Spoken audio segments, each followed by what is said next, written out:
Good morning friends, চলে এলাম আমি আজকে রান্নাবান্নার ব্লগ নিয়ে।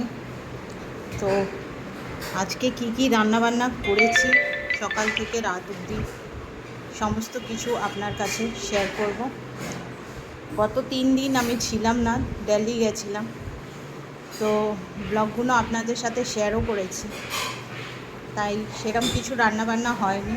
যাই হোক, আজকে থেকে রান্নাবান্না আবার শুরু হয়েছে, আবার রান্নাবান্নার ব্লগ নিয়ে চলে এসেছি আপনাদের কাছে। গরমে সবাই কেমন আছেন জানাবেন।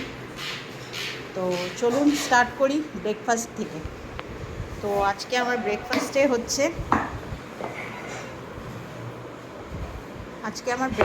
হচ্ছে পরোটা আর ঘুগনি।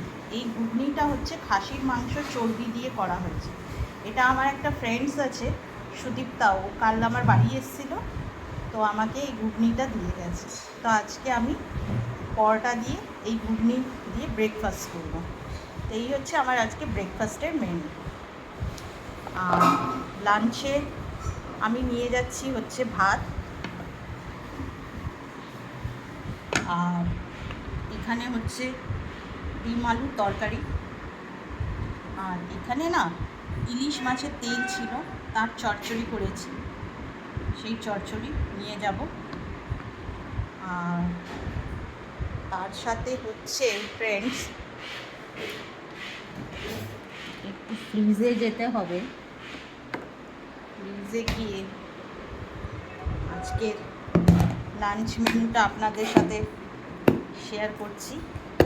তো লাঞ্চে হচ্ছে আমার কলমি শাক ভাজা, টকের ডাল, ভাত, আর এই হচ্ছে ইলিশ মাছ দিয়ে বেগুন, আলু, পটল দিয়ে একটু চচ্চড়ি করেছি ইলিশ মাছের তেল দিয়ে, আর এখানে হচ্ছে ডিম আলুর তরকারি করেছি। তো এই হচ্ছে আমার আজকে লাঞ্চ মেনু, আর এই হচ্ছে আমার আজকে ব্রেকফাস্ট মেনু।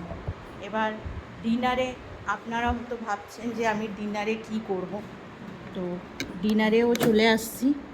ডিনারে হচ্ছে এই তেল চচ্চড়ি থাকবে, আর তার সাথে আমার এক পিস ইলিশ মাছ ভাপা আছে, ওটা দিয়ে আমি খেয়ে নেব। তো এই হচ্ছে আজকে আমার খাওয়া দাওয়ার মেনু। আপনাদের কি রান্নাবান্না হচ্ছে শেয়ার করবেন, কমেন্টসে জানাবেন, আর খুব খুব খুব ভালোবাসা আমাকে দেবেন। আপনাদের ভালোবাসা, আপনাদের আশীর্বাদ আমার খুব দরকার। থ্যাংক ইউ এভরিওয়ান, ভালো থাকবেন।